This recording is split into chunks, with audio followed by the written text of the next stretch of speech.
Lahi kaidah tauhid, mohon penjelasannya.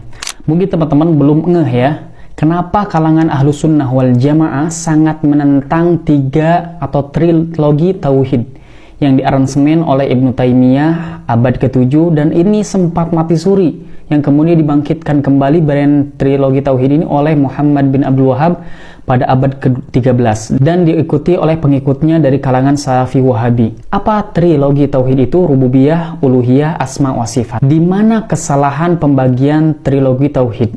Simak penjelasannya. Pertama, rububiyah, mengakui bahwa pencipta alam ini adalah Allah Subhanahu wa taala. Siapa pencipta alam ini? Allah Subhanahu wa taala. Maka Anda bertauhid rububiyah. Dan orang kafir pun ternyata mengatakan hal yang sama. Wala in sa'altahum man khalaqas samawati wal ard la yaqulunna Allah. Dan sungguh jika kamu bertanya kepada mereka siapa yang menciptakan langit dan bumi, niscaya mereka orang-orang kafir itu akan mengatakan Allah. Maka kata mereka, orang kafir pun bertauhid rububiyah. La haula wala quwata illa billah. Ini bid'ah kubro. Bagaimana orang yang kafir namun dikatakan ahlu tauhid? Oke, yang kedua, uluhiyah, meyakini bahwa hanya Allah yang berhak diibadahi. Dan kita ahlu sunnah wal jamaah dari kalangan Asy'ariyah Maturidiyah, kita ini dibid'ahkan karena bukan ahlu tauhid uluhiyah. Kenapa? Karena kita, kata mereka, berasumsi belum memurnikan ibadah kita kepada Allah, masih menyembah kubur. Aneh tanya, siapa yang nyembah kubur? Apa definisi menyembah itu? Ini fungsi dari pembagian tauhid ini menjadi tiga.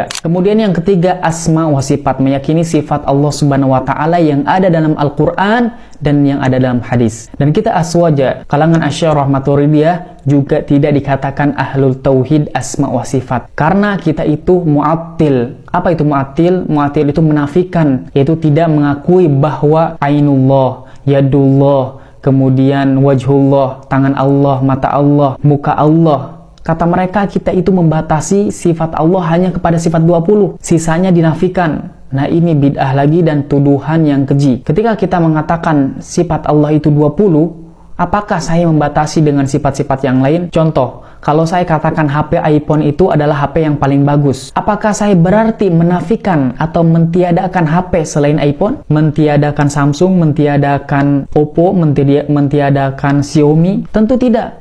Maka ini sudah jelas adalah fitnah. Dan kesalahan terbesar dan super bid'ahnya mereka adalah memilah dan memilih membagi tauhid menjadi tiga bagian. Kita meyakini rububiyah, kita meyakini uluhiyah, kita meyakini asma wa sifat. Kalau nggak diyakini, maka kita kafir. Namun, cara kita meyakini itu tidak dengan cara membagi, memilah, dan memilih. Karena itu komponen yang satu yang tidak boleh dibagi. Ini gambaran Ahlus Sunnah wal Jamaah dalam memahami trilogi tauhid.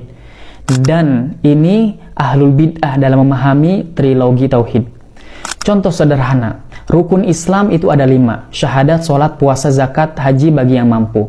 Kalau dibagi artinya, saya ambil saja zakat doang. Saya tidak mau sholat, saya tidak mau puasa, saya tidak mau haji, dan saya tidak mau syahadat, cukup zakat doang. Apakah saya disebut Islam? Tidak. Tapi kalau yang membagi Islam menjadi 5, iya Anda Islam. Dan ini pemikiran yang salah dan bid'ah.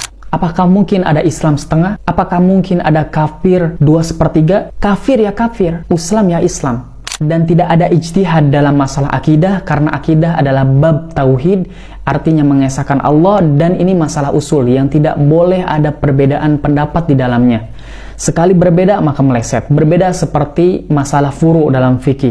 Namun yang diambil oleh Ibnu Taimiyah itu bukan ijtihad tapi istiqra'i, lawan daripada qiyas, mengiduk-idukkan dalil sehingga muncul inovasi membagi tauhid menjadi 3. Maka hati-hati kalian yang masih mempelajari trilogi tauhid, semoga diberikan hidayah oleh Allah Subhanahu wa taala. Barakallahu fikum.